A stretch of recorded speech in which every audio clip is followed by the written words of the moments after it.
Thiruvananthapuram medical college ഹോസ്റ്റലിൽ ഭക്ഷ്യവിഷബാധ 82 medical വിദ്യാർത്ഥിനികൾ ചികിത്സയിൽ.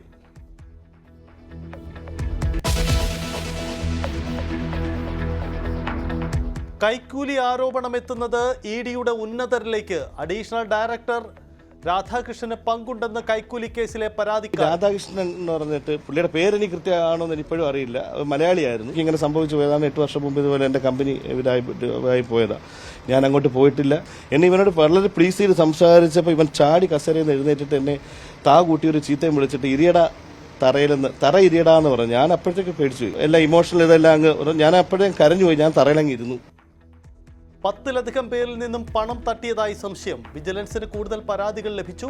ഒന്നാം പ്രതി ഇഡി അസിസ്റ്റന്റ് ഡയറക്ടർ ശേഖർ കുമാറിനെതിരെ വകുപ്പ് തല അന്വേഷണം.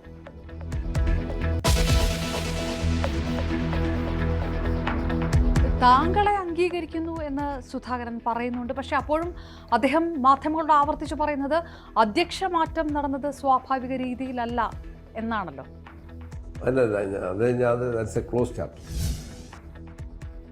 വിവാദങ്ങളിൽ മറുപടിയുമായി KPCC അധ്യക്ഷൻ സണ്ണി ജോസഫ് കെ സുധാകരന് മികച്ച പരിഗണന നൽകി. പദവി ഒഴിഞ്ഞവരെ കോൺഗ്രസ് പ്രവർത്തക സമിതിയിൽ എടുക്കുന്ന കീഴ്വഴക്കമില്ല. താൻ സഭയുടെ നോമിനി അല്ലെന്നും സണ്ണി ജോസഫ് Q18 അഭിമുഖത്തിൽ.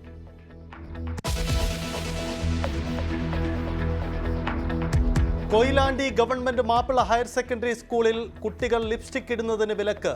ലിപ്സ്റ്റിക് ഫ്രീ ക്യാമ്പസ് ബോർഡ് സ്ഥാപിച്ചു. തീരുമാനം ലിപ്സ്റ്റിക് ആരോഗ്യ പ്രശ്നങ്ങൾ ഉണ്ടാക്കുമെന്ന വിലയിരുത്തലിലെന്ന് സ്കൂൾ പ്രിൻസിപ്പൽ ന്യൂസ് 18നോട്.